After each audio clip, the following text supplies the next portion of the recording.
The bell above the bakery door rang at exactly 6:47 p.m., thin and tired, like it had been rung too many times by people who only looked and never bought. The man who stepped inside hesitated, holding the door open longer than necessary, as if unsure whether he belonged there at all.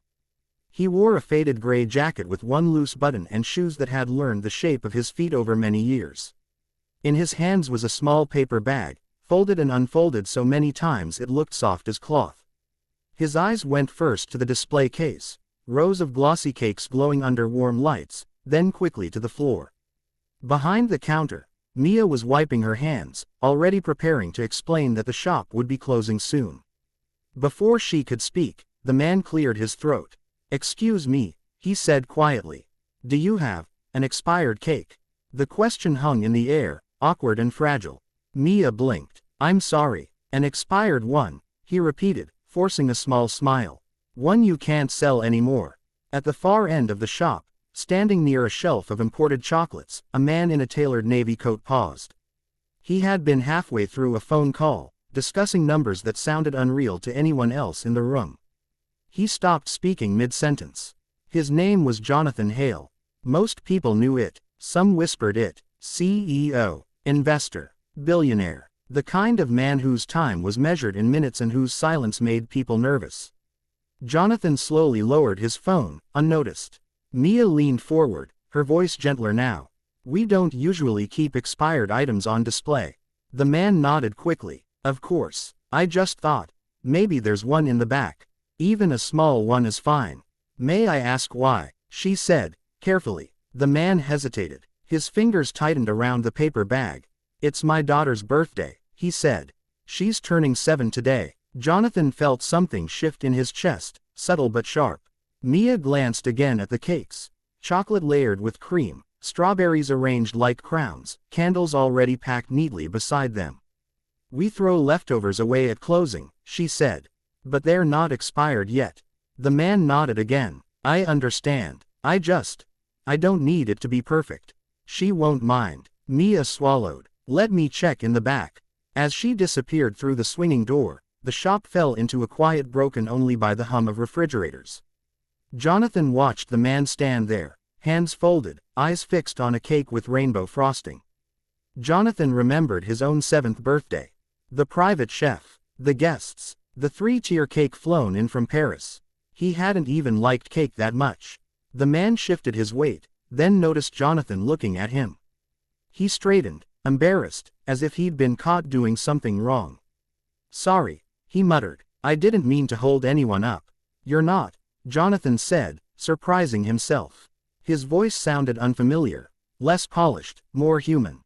A moment passed. "She likes chocolate," the man added, almost apologetically. "But really, she'll eat anything sweet." Jonathan nodded. "What's her name?" "Lily." The way he said it, soft, careful, made it sound like a promise. Mia returned, holding a small white box. "This is from yesterday," she said. "It's still good, but we can't sell it tomorrow." The man's face lit up with relief. "That's perfect. There's no charge," Mia added quickly. His eyes widened. "No, it's okay," she said. "We'd throw it away otherwise." He took the box like it might disappear. "Thank you," he said, his voice breaking just enough to notice.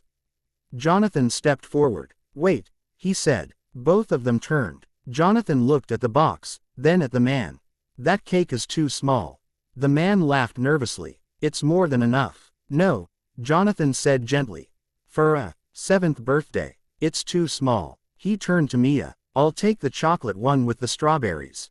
And the vanilla. And add some candles." Mia hesitated. "Sir." Jonathan took out his card.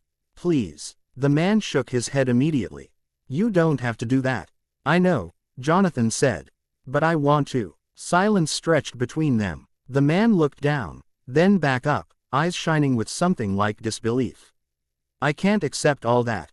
Jonathan smiled faintly. "I insist." Mia rang up the order, her hands trembling slightly. She packed the cakes carefully, adding a small bag of candles and a handwritten note she slipped inside without saying anything. Jonathan paid without looking at the total. When Mia handed the boxes over, the man stood frozen. "I don't know what to say," he whispered. Say happy birthday to Lily, Jonathan replied. The man nodded, then surprised them both by hugging the boxes to his chest like a lifeline. She's been talking about this all week, he said. I told her we'd figure something out. Jonathan felt the weight of those words long after the man turned to leave. At the door, the man stopped. He looked back once more.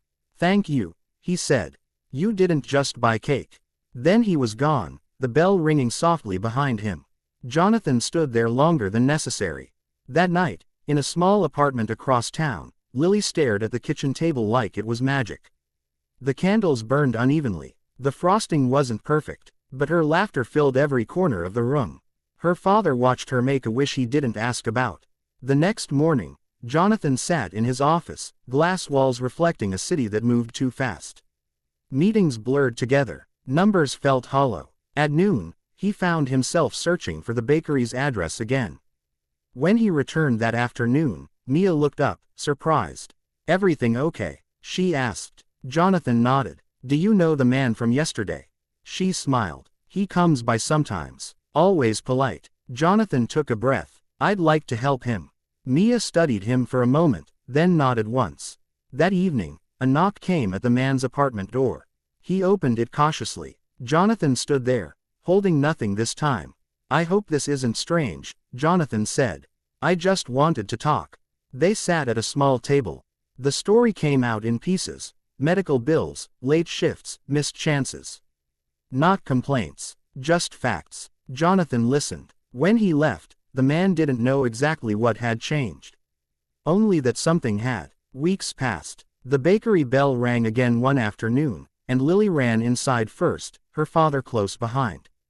She pointed excitedly at the cakes, her smile wide and fearless. Jonathan watched from a corner table, coffee untouched, as the girl laughed and the man smiled without looking tired. The world outside kept rushing. Inside, for a moment, everything was exactly enough.